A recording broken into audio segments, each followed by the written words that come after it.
So that's the biggest challenge in my experience.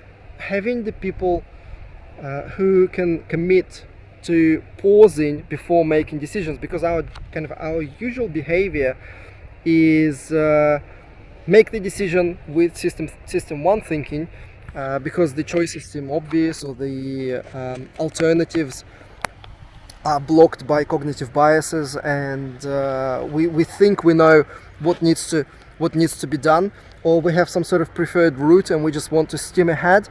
So that's the biggest challenge. And then of course the second challenge, which I've been fighting for decades, is finding the risk managers who can clearly understand the difference between pseudoscience and quantitative risk analysis. So finding risk managers to support the decision makers who may want to take the pause, but then you have to give them something in return.